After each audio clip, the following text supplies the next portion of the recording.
Next person I'll introduce is Rachel LaMantia. She's a first-year master's student in architecture, design, and energy conservation, College of Architecture, Planning, and Landscape Architecture. So without further ado, let's welcome her to the stage. Thank you.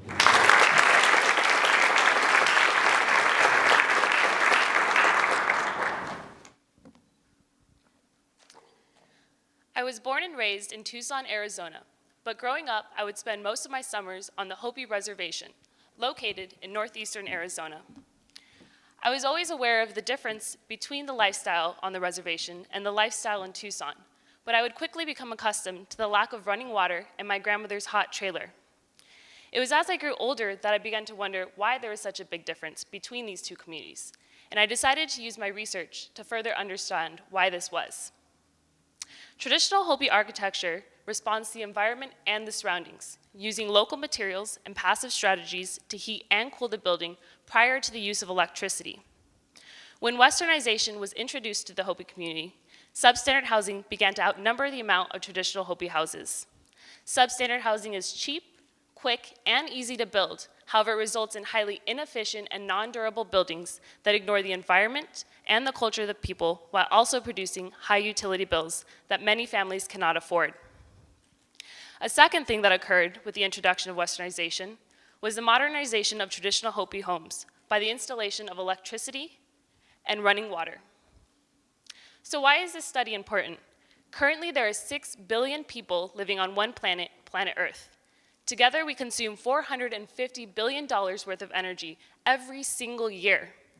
Buildings alone consume 50% of this energy. In an attempt to solve both the housing crisis on the reservation as well as the global energy crisis, I looked at traditional Hopi architecture and identified traditional strategies. Here's an example of a traditional Hopi house. One strategy was to use small openings to prevent sunlight from entering the building. Another strategy was the use of roof overhangs to provide shade to the building. And a third strategy was the use of local sandstone to build thermal mass walls. I then combined these traditional strategies with modern strategies. One modern strategy that I used was a concrete slab located underneath the building to prevent the inside air from escaping through the ground. By doing this, I created and designed a new single-family Hopi house. Using an energy analysis program, I was able to determine and produce the savings of the new Hopi house. It saved 47% of the annual energy used every year. It also saved $1,670 in the utility bills, and also reduced the utility cost by 45%. By combining both traditional and modern strategies, we can find an alternative to the substandard housing that consumes the Hopi reservation.